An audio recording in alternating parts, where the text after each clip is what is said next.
ఉదయం 9 గంటలవుతుంది సమయం. సుధీర్ ఎప్పుడో రెడీ అయ్యి సోఫాలో కూర్చున్నాడు. అతనికెదురుగా పూజిత నిద్రపోతున్న గది ఉంది. ఆమె ఎప్పుడు తలుపు తీస్తుందా అని ఆత్రంగా దాని వంకే చూస్తున్నాడు సుధీర్. చీకటిలో 5 గంటలకే నిద్రలేచి, స్నానం చేసి, తయారై హుషారుగా మనోజ్ వాళ్ళ ఇంటికి వెళ్దామని అనుకున్నంతలో తండ్రి భాస్కర్రావు గారి నుంచి ఫోనొచ్చింది. సుధీర్‌తో మాట్లాడిన తర్వాత ఫోన్ పూజితకి ఇవ్వమన్నారాయన. పూజిత ఇంకా నిద్ర లేవలేదని చెప్పగానే, ఆమె లేచిన తర్వాత నీ ఫోన్ నుంచి పూజితతో మాట్లాడించు అన్నారు భాస్కర్రావు. అందుకే పూజిత ఎప్పుడు నిద్రలేస్తుందా అని ఊసురంటూ ఆమె గది తలుపుకెదురుగా కూర్చొని మధ్య మధ్యలో గోడ గడియారం వంక విసుగ్గా చూస్తున్నాడు సుధీర్. మరో అరగంటకి డోర్ తీసింది పూజిత. చిత్రంగా ఆమె ముఖంలో నిద్రబద్ధకం లేదు. తలస్నానం చేసి అందంగా ముస్తాబై ఉంది. నమ్మలేనట్టుగా నొసలు ముడిచి పూజిత వంక చూస్తూ, నువ్వు ఎప్పుడో నిద్రలేచావా అని గబగబా అడిగాడు సుధీర్. అవును, మా ఫ్రెండ్‌తో ఈ టైంకి వస్తానని చెప్పాను అంటూ చేతి వాచ్ వంక చూసుకుందామె. ఆమె మాటలకి బస్సున కోపం పొంగింది సుధీర్‌లో. ఛ! భలే గొప్పదానివి తల్లి నువ్వు. నేనేమో ఇంకా నువ్వు నిద్ర లేవలేదనుకొని వెయిటింగ్ ఇక్కడ. నువ్వేమో ఎప్పుడో నిద్రలేసి లోపల మేకప్ వేసుకుంటున్నావా అని ఉడుక్కుంటున్నట్టుగా అడిగాడు. నా కోసం వెయిటింగ్ ఎందుకు అని సీరియస్‌గా అడిగింది పూజిత. డాడీ ఫోన్ చేశారు. నీతో మాట్లాడతారంట అంటూ తన జేబులో నుంచి ఫోన్ తీసి తండ్రికి ఫోన్ చేశాడు సుధీర్. అవతల రింగ్ అవ్వగానే ఫోన్ని పూజితకు ఇచ్చాడతను. హలో పెద్దనాన్నా? బాగున్నాను. మీరెక్కడున్నారు? ఆహా! రేపుదయానికి దిగుతారా? ఓకే.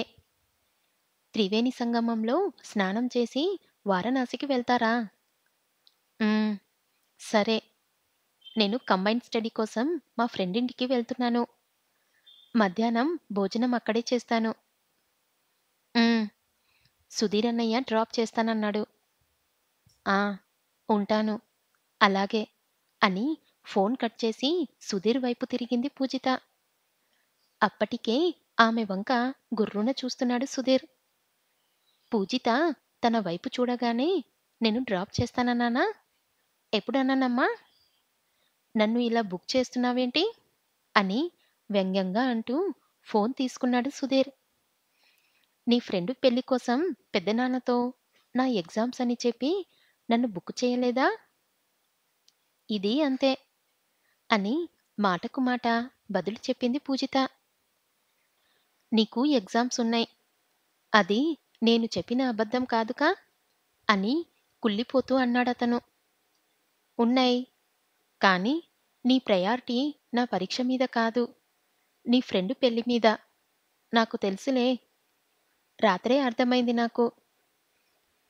అయినా రాత్రి కనీసం నన్ను అడక్కుండా నీ ఫ్రెండింటికి ఆటో మాట్లాడేస్తున్నావు? నేను మొఖం వాష్ చేసుకోలేదు. మంచి డ్రెస్ వేసుకోలేదు. ఎలా వస్తాను? ఆ కొత్త ప్లేస్‌లో ఎలా అడ్జస్ట్ అవుతాను? అని దబాయిస్తూ గట్టిగా అడిగింది పూజిత. కళ్ళు పెద్దవి చేసి ఆశ్చర్యంగా పూజిత వంక చూశాడు సుధీర్. రాత్రి నువ్వు రానన్నది బాగా తయారై లేవనా? గొప్పదానివి తల్లి. ఆ కొత్త ప్లేస్‌లో ఎలా అడ్జస్ట్ అవుతాను అంటున్నావు. మరి ఈ కొత్త ప్లేస్‌లో ఎలా అడ్జస్ట్ అయ్యావు? అని వెటకారంగా అడిగాడు సుధీర్. ఏంటి డైలాగా? ఇది మా పెద్దమ్మ ఇల్లు. ఇక్కడ నాకు కొత్తేంటి? అందామె ధీమాగా. నీకు కొత్తేముండదులే. ఉంటే గింటే మాకుండాలి అని గుమ్మం వైపు నడిచాడు సుధీర్. బయటకు వెళ్తున్న సుధీర్‌ని చూసి ఎక్కడికి వెళ్ళిపోతున్నావు? ముందు నన్ను మా ఫ్రెండ్ ఇంట్లో దించు అని గట్టిగా అరిచింది పూజిత. మీ ఫ్రెండ్ ఇంటికి అని ఇప్పుడు అడుగుతున్నావు.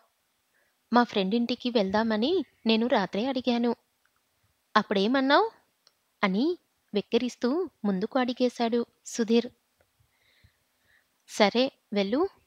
నేను పెదనాన్నకి ఫోన్ చేసి సుధీర్ అన్నయ్య నన్ను డ్రాప్ చెయ్యకుండా ఊరు మీద బలాదూరు తిరగడానికి వెళ్ళాడని చెప్తాను అని కసిగా అంటూ పర్సు తీసింది పూజిత. అంతే గిర్రున వెనక్కి తిరుగుతూ, తల్లీ నీకో దండం, రా చెల్లీ వెళ్దాం అంటూ 2 చేతులు జోడించాడు సుధీర్. థాంక్స్ పద అని నవ్వుతూ బయటకు నడిచిందామె. ఇంటికి తాళం వేసి బైక్ స్టార్ట్ చేశాడు సుధీర్. గాంధీనగర్‌లో ఉంది మా ఫ్రెండిల్లు అని చెప్పి బండెక్కి కూర్చుందామె. బయలుదేరిన 5 నిమిషాలకి గాని అర్థం కాలేదు పూజితకి. బండి వెళ్ళేది గాంధీనగర్‌కి కాదు, దానికి వ్యతిరేక దిశలో అని. ఓయ్ సుధీర్! ఎక్కడికి వెళ్తున్నాం మనం? అని కంగారుగా అడిగింది పూజిత. సుధీర్ కాదు, నేను నీకంటే పెద్దవాణ్ణి. అన్నయ్య, సుధీర్ అన్నయ్య అను. మనం వెళ్ళేది గాంధీనగర్‌కి కాదు, కరెన్సీ నగర్‌కి. మా ఫ్రెండ్‌ని కలిసాకే నిన్ను మీ ఫ్రెండ్ ఇంటికి తీసుకెళ్తాను అని సీరియస్‌గా అంటూ బైక్ వేగాన్ని పెంచాడు సుధీర్. You stupid! అందుకే పెదనాన్న రోజు నిన్ను అన్నేసి తిట్లు తిడుతున్నాడు అని కచ్చంగా పళ్ళు కొరుకుతూ అందామె. ఓయబ్బో! మీ నాన్న నిన్నెప్పుడు తిట్టలేదు మరి అని వెక్కిరించాడు సుధీర్. మా నాన్న నన్నెప్పుడు తిట్టలేదు అని గర్వంగా అందామె. అందుకే ఇలా తయారయ్యావు. కూర్చుంటే సైలెంట్‌గా కూర్చో, లేదంటే ఇక్కడే దింపేస్తాను అని బెదిరించాడు సుధీర్. క్రాంతి వాళ్ళింటికి వెళ్ళాలంటే గాంధీనగర్ నుంచి లోపలికి వెళ్ళాలి. అటు బస్ రూట్ కూడా లేదు. కనీసం షేరింగ్ ఆటోలు ఉండవు. దానికంటే ఒక గంట ఆలస్యమైనా సుధీర్‌తో పాటు వాళ్ళ ఫ్రెండ్ ఇంటికి వెళ్ళి అటు నుంచి క్రాంతి దగ్గరికి వెళ్ళడమే మంచిది అనుకొని మౌనంగా కూర్చుంది పూజిత.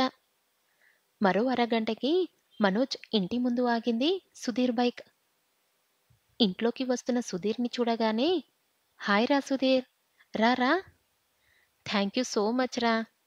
నీకోసమే చూస్తున్నా. అందరూ వచ్చినా నువ్వు రాకపోతే ఏదో మిస్ అయినట్టుందిరా అని పట్టలేనంత ఆనందంతో ఎదురెళ్ళి సుధీర్‌ని హత్తుకుపోయాడు మనోజ్. భార్య అంకరణంతో ఉన్న ఆ డూప్లెక్స్ ఇంటిని గమనించి చూస్తూ మొహమాటంగా గుమ్మం దగ్గరే ఆగిపోయింది పూజిత. ఏంట్రా లేటయ్యింది? పెళ్ళికొడుకుని చేసేశారు తెలుసా? ఎర్లీ మార్నింగ్ వచ్చేస్తామనుకున్నాను అని సుధీర్ భుజం చుట్టూ చెయ్యేసి అన్నాడు మనోజ్. ఆ మాటలకి వెంటనే పూజిత గుర్తొచ్చి వెనక్కి తిరిగి చూశాడు సుధీర్. గుమ్మం దగ్గర నిలబడిన పూజిత సుధీర్ వంక, మనోజ్ వంక చూస్తుంది. సరిగ్గా అప్పుడే మనోజ్ కూడా పూజితని చూశాడు. అంతే కొన్ని సెకండ్లు అతనికి కనురెప్ప పడలేదు సరికదా! కళ్ళు ఇంకా పెద్దవి చేసి షాక్‌తో పూజిత వంకే చూడసాగాడు. తెలుపు పంచె, లాల్చీ, ముఖానికి పల్చగా వేసిన మేకప్, ఒత్తైన కనుబొమ్మల మధ్యన కళ్యాణ తిలకం, బుగ్గన చుక్క, చేతులకు గోరింటాకు, కాళ్ళకి పారాణి. పెళ్ళికొడుకు అలంకరణంలో ఉన్న మనోజ్ తాను పెళ్ళికొడుకు అన్నది కూడా మర్చిపోయి అతనికి 4 అడుగుల దూరంలో ఉన్న పూజితని రెప్పవాల్చక చూస్తూ ఉండిపోయాడు. తెల్లని నునుపైన ఛాయ, నల్లని ఒత్తైన జుట్టు, పల్చని చెంపలు, సన్నని ముక్కు, అన్నిటిని మించి తడితో మెరుపులీనుతున్న చెంపపిల్లలా ఉన్న పూజిత పెద్ద పెద్ద కళ్ళని చూస్తుంటే మనోజ్ కళ్ళకి అస్సలు రెప్పపడటం లేదు.